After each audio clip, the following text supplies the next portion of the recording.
So, obviously, everybody wants to see, and I'll show you in a minute. But first, so it isn't always easy, like some people seem to think, that it's just a matter of money and the car goes together and it just makes power and all is well.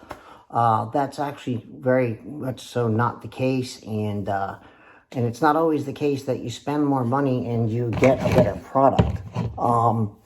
Sometimes you spend more money and it doesn't necessarily pan out well. On basic a short note, there's nothing like pulling your transmission out 3 times due to no fault of your own. You have to find out that you just happen to get messed up clutch discs. Well, brand new, but these things happen.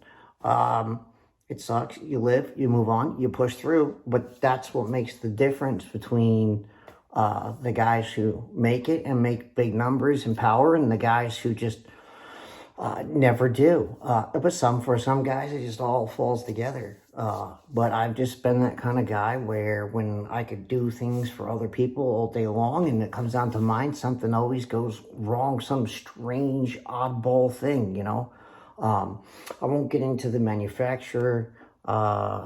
That's not the point here. The point is that things do happen, and aftermarket is nothing like OEM. And if people can't understand that, like, you're not going to get reimbursed for pulling your transmission 3 times when you buy an aftermarket clutch. It's just not going to happen. So obviously, but that's been fixed, and shout out to 4-Piston Racing, because without them getting me another clutch out so fast, it would have never gone together so quickly. And unfortunately, and I was supposed to go to Street Kings, and unfortunately something happened in the family. We lost a family member, and things just weren't right, and I just couldn't make the trip. I went all set up, hotel room paid. It just didn't work out. The car has been great now. Some other stupid things, but let me just show you guys. I'm trying to think of which ones is better. So I know that I'm not really great at editing videos, so I will do my best here and kind of bring that into you guys. So we'll try to get that nice and clear. And as you can see, 614 and 472 torque. So 614, and that is uncorrected. And the reason I put uncorrected, not because it gave me an advantage, but because I wanted to show the world that the car doesn't have an overcompensated graph, which can happen. And it does happen if your dyno temp sensor is bad, if you're at elevation, it corrects. And believe me, guys, I've seen a car actually made 415 uncorrected, but the dyno said 500 and it was 20 degrees out. So guys, trust me, this stuff does happen. But as far as I know, that may be, and I'm not 100%. I know on a G25 660, I'm pretty sure that's the world record for this car on a G25 660. And right on Hondata, maybe not on Motec or something else, but even so, I still haven't seen that. I think somebody said 608 was made. The highest I've actually seen was high 500s. I don't know if anyone else has gone higher than 608, but the only person I know that's even gone higher than 614 on Hondata right now is actually, they use nitrous. And that's kind of hard to say because that's not within ECU control. And so I can't really say that, hey, this is, that's like taking an NA car and making 1,000 horsepower out of a 500 horsepower car, whereas it would be more impressive to match it in another fashion, like a supercharger, instead of like, they call nitrous chemical supercharging, whatever you want to call it. But still, the whole point is I did that, and I didn't do it on like 35, 36 pounds. I did it on 30. And well, how was this possible? Well, I had tried to explain in a previous video how the cylinder head was made differently and what was so different, okay, about my car. What is so different about my car is that I'm running my own port design in the cylinder head.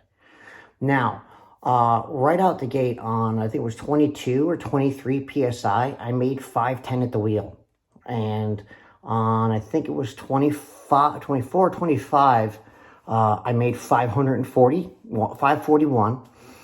And then I went to 27 and a half with I'd say, I think it was about 500 cc of methanol. I wasn't at full spray. I had the peak set at like 35, and it was only went up to like 27 and a half PSI. So, and I only have 750 cc, so do the math. It's 550 cc, and it made what was it? 574, I think it was, yes. And I said, you know what? I'm happy, and just took it off the dyno. And I posted it, and you know what? I kind of got the reaction from people that wasn't good enough, and they didn't believe me that there was a lot of room left in the turbo at this point, and that I could go more. So I did. I went more. I turned around, I turned it up, and it did hit a peak of 31, but that was before the 614 at the wheels. At that point, it was 30 pounds of boost, not 35. Now, at that point, I really kind of was like, okay, let me just shut this down because I just didn't want to overspin the turbo. Yeah, the wastegate was not fully shut, guys. I still could have pushed harder, but I just didn't want to do that. So, and the reason I want to do that also is because I don't want to I don't want to blow it up. I mean, granted, I've got a better oil feed system for it and everything else. And I'll show you guys that in a little bit too. So hopefully I won't forget, but it's a pretty neat little thing I did with the Turbo Smart return system. The oil pressure regulator, showed it on my Instagram. So this, okay, is the next thing here, and this is an EFR 8370. So this is going to be difficult to say the least, but it's going to be different. Now, one of the things is I don't have a radiator support in my car anymore, so that's not really an issue with this. So I can kind of twist this and make this fit and whatnot. But obviously, as we can see, this is a T3 flange, and anything bigger than EFR 7163 only comes in a T3, T4 flange when it comes down to internally gated. They do not make it in a V-band internal gate in a bigger size like this. Why, I'm not sure, because I think if they did, a lot more people would use them. So I'm going to try to attack this in one of two ways, and hopefully this will turn out well. I mean, this is going to be a struggle at the very least. I mean, one, we have a very long actuator arm. I think this one isn't quite positioned right because it's touching the housing. I have a funny feeling that this just needs to be turned some or something. Either that or they got it set up wrong. I'm not sure why, but right here it's actually touching the housing. That's very strange. Maybe they got too much preload. I'm not sure why that is like that. I'll have to call AGP and talk to them. But on another note, put that off to the side. That's going to be a challenge. And if for some reason it doesn't work, I'll be stuck with a very expensive paperweight. Now, that is very strange that I just noticed that. And it does touch there. I don't like that. But anyway. Yeah, that's very strange. So back to the car and 614 at the wheels. Now, I do have a surge tank in my car, but that is not needed. But the reason I do have it was to test something, because on Hondata, some of you that know or don't know, an XDI pump, we start getting to a certain duty cycle, it drops pressure around 6,000 and then recovers around 6,500, maybe around 6,700 recovers, and it is not the pump. It is not fuel pulsation. The actual pump has a pulse dampener in it, and also it's been proven on Motec to stay just fine at that kind of duty cycle. So One of the reasons that some guys can make more power on the same setup on Motec is simply because the fuel pump is actually hitting its target pressure because it's being controlled better. The other reason maybe is because the air-fuel ratio is hitting the correct target. And I can tell you right now in Hondata, it does not hit its target. You target one thing, and it's not quite the same what it actually fuels. So that's one thing. The other thing, so, and it's, I think, and this is just what I think, and maybe is that what we read in Hondata versus what, as far as like ignition timing, doesn't exactly correlate either versus Motec, because for some reason Motec will read less in the same scenario but make a little bit more power. And that fuel pump control, it isn't just down to fuel pump control, it's also down to the target air fuel. Because Motec is hitting its target, and it's the same sensor, and I have the same sensor on a secondary wideband in my car, and I can promise you guys that I see a different air-fuel ratio than what it actually targets in the data. So, and the target is there for what it says it is. Now, I don't know if that's actually something that is an issue because it's in Hondata, or if that is an issue just in general with the OEM ECU. Now, I wouldn't think that it's an issue with the OEM ECU. I would find that really shocking. I think there's a little bit of calculation error somewhere there too. Also, because with the flex fuel, when you get the flex fuel, I've noticed when you have an injector upgrade, we're using the fuel offset or the injector sizing. When you add a flex fuel kit, the number changes that makes it come back to a zero trim. So let's just put this out there. So the injectors I sell like a minus 18, 19, or 20 with no flex fuel on it will get it back to its targets. But you add the flex fuel on it, and if you're not using the injector size, you're just using the fuel offset, well, now we have to use a minus 14 or 15. Well, nothing, the injectors never changed, and it's just some weird thing that happens. Now, I don't know if that's because they've got the flex fuel voltage range set a hair off. So instead of being 0.5 and 4.5, they have a 0.4 and 4.6. And I don't know if that's enough to skew it, but that doesn't seem like enough to skew it 5%. It's just one of those very strange things that occurs. And just one of those things in Honda, if you're not experienced well enough with it, that you won't catch. Just like boost leaks. So, and I'm sure some of you guys are probably sick of me talking. So what I'm going to do is I'm going to swap the video over and turn the video around so that you can see what I have done on the setup. All right, the air box is gone. And the reason being is the surge tank is here. This is a radium surge tank with an AEM pump. I think it's like 340 to 370 liter per hour. I do have my direct port water methanol. The solenoid is gone because the solenoid was not only a restriction, because I had the solenoid and the check valves, it was actually delaying things. Now, right now, I'm not running the flex fuel sensor because I'm testing the Hondata methanol, little relay they've got set up that goes into the ECT2 and that functions off the ethanol. And basically what you can do is you can tune it for it to pull fuel when methanol kicks in. And what it does, oh, I've got them buried besides this disaster. Please ignore that. Like I said, I'm testing. All the wires are well back there and hidden. So there's a brown wire that comes off of the EM, I think it's the 33-3300 methanol kit, and the brown wire is the original solenoid trigger.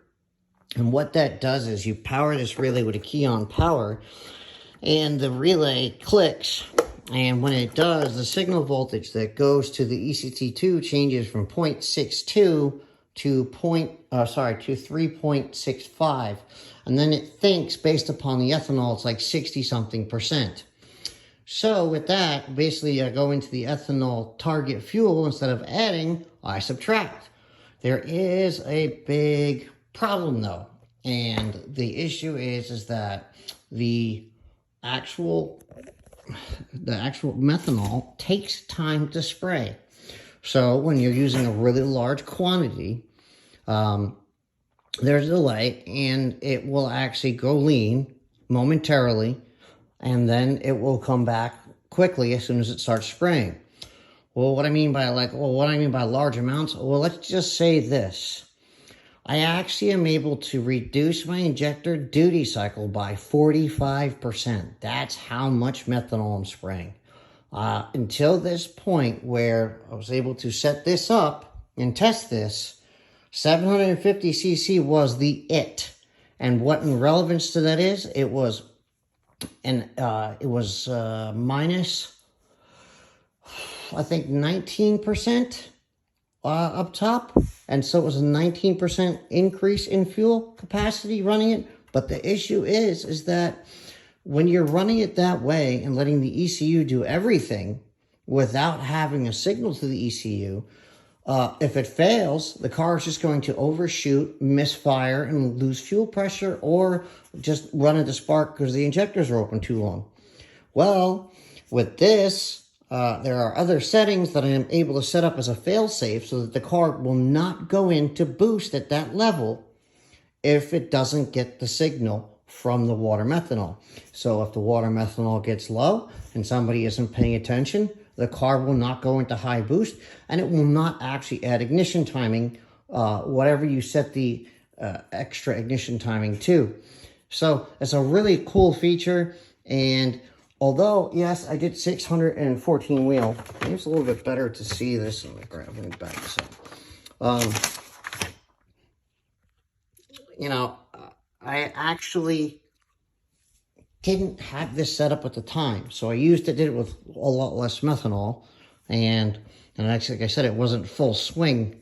Well, the 614 was quite a bit. It was set at 35, but it was peak boost up top was like 30, so 29.8 or something, 30, essentially 30 pounds.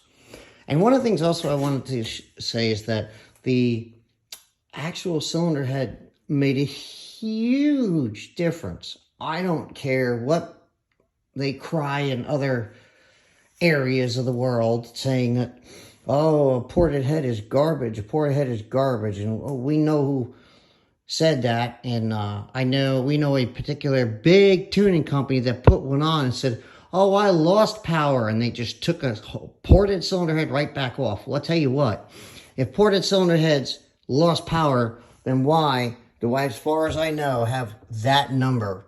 Okay, all right, and this is not some giant turbo. Yes, the exhaust housing looks bigger, and that's because I have the bigger exhaust housing.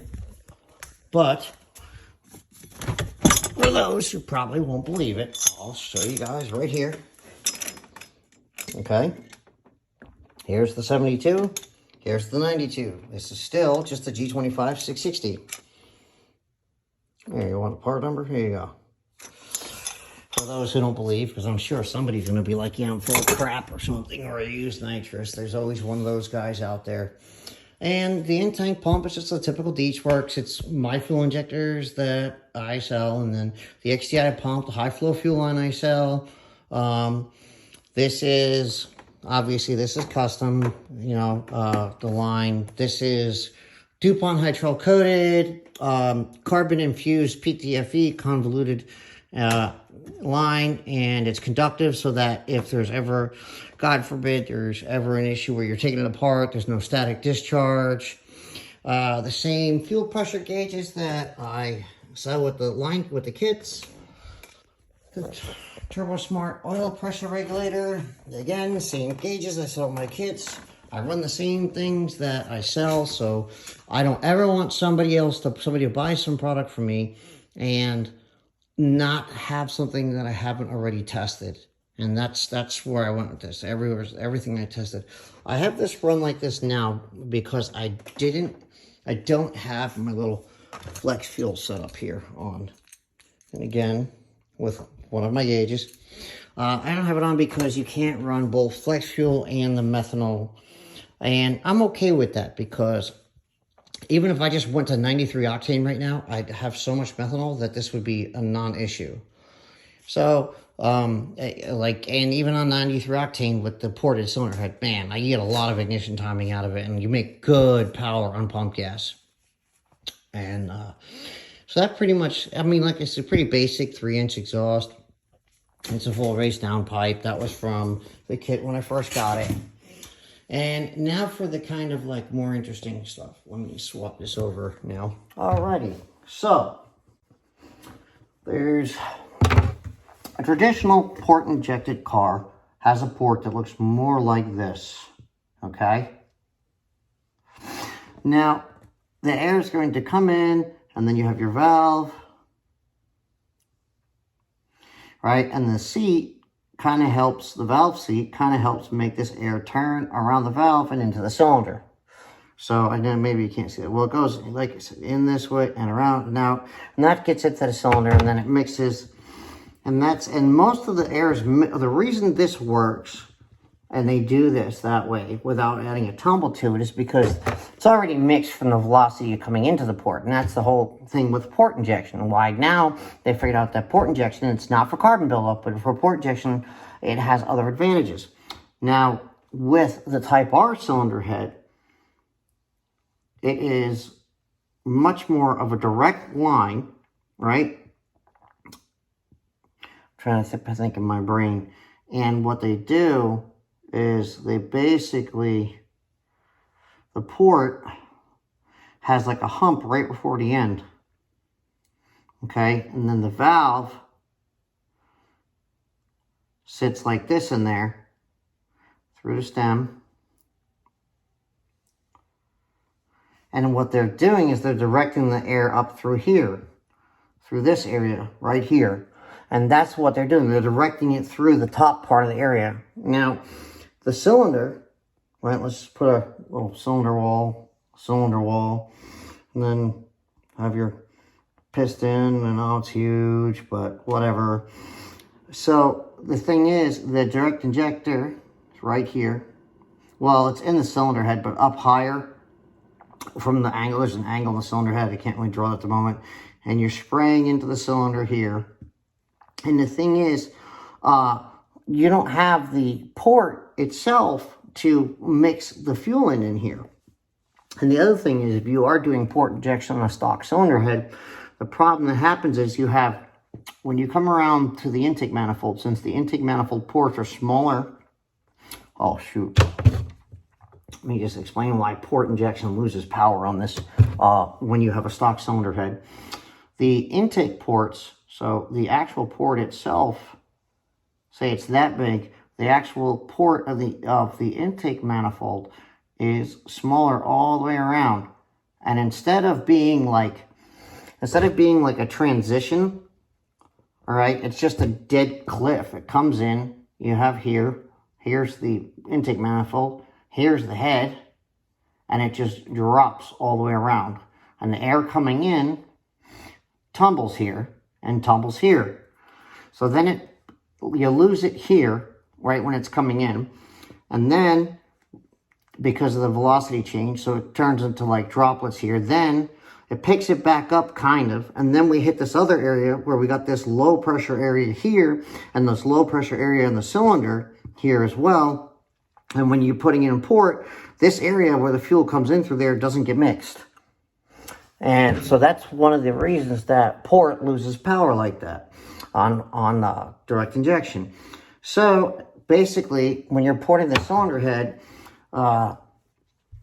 one of the things that you have to keep in mind is the actual angle here is not the same as port, and the air does not get into the cylinder the same way when you're porting. And so when these guys are porting in them, it's okay to take off that area down there in the bottom, but this area here on the roof, basically what they're trying to do is turn them into a pocket curve like this. All right, and I don't agree with that. And if you actually look at the cylinder head, You can understand why this would not really work well, because we have this high velocity air, and instead of letting it come to this side of the valve where it naturally wants to go because it's coming in on a steeper angle, we just took it and curved it and ran it right into the valve. So until the valve's at a high lift, that's not going to work this well. That's part of one of the things that I did. And, you know, I was told, oh, you don't know what you're doing. Your car's going to lose power. You're going to, you know, yeah, well, guess what, guys? You know what, the rumors, you know, and the one best part, the comment that I got the one time under the video, you don't know what you're doing. You ask people questions. Well, I asked people questions because everybody was saying a ported head loses power on this car. A ported head loses power on this car. Yeah, guys, guess what? Kiss my butt. 614 wheel on a G25 660 on this car. And that was legit wheel. Oh, I lost my mark. Here we go. So, how do you make 614 wheel horsepower on a G25 660? You don't listen to everybody else. 1, a bigger intercooler matters. 2, a bigger exhaust housing matters. 3, a ported head matters. 4, the type of fuel you'd use matters. Well, I can't really say that. This was pump 93 mixed with E30 blend of pump 85 and some methanol. Your tuner matters. And, oh yeah, I'm better than you guys think that all you haters are. So eat it, eat it, guys, because I don't see anybody else doing this. What else matters? Having a big enough math housing matters. Guys, guess what? I hit 4.9 volts on the PRL race map. Do you guys have any idea how big this thing is on the inside? I think it's 3.7 something inches on the inside where this is. The only way to get that's a 4-inch pipe, guys. The only thing bigger is a 4-inch math housing. This 3.75 on the outside is too small. This is actually too small for my car. You know, having a full 3-inch exhaust matters. What else matters? I mean, come on, guys. I mean, what doesn't really matter that drastically? You don't need giant intercooler piping. The hole coming out of the turbo is 2 inches, guys. You know, I see 800 horsepower turbos with a 2-inch outlet. Why doesn't it matter? Well, compressed air flows very differently than air that's not compressed. So, what else? Having an XDI pump and injectors, you do not need Motec for this amount of power. But right now, currently, you will need to use something like methanol or some type of port injection. And now, thanks to this adapter piece and some tuning with a split-second controller, I am now working on more for the port guys that want to go port on Hondata and run more ethanol. But there's other things that need to be done and monitored in order to do so. And those people have to be faithful at monitoring those simple things. Traction-wise, forget it. It doesn't exist. And at the end of this video, well, actually, you know what? I probably will have already edited it before I did this. Probably right in the beginning. Traction on at full power level is absolutely nuts, and that was actually in the video was not even 600 wheel. That was actually like 550 wheel. That was 550, it was the 550 setting, and it was 440 or 450 torque. I think it was 440 torque. So it was 550 wheel. 440 torque in that video, 440 or 450 with Toyota 888Rs. And for those of you who think those numbers aren't that impressive, but look at that and you'll see what it just absolutely annihilates the tires no matter what you do.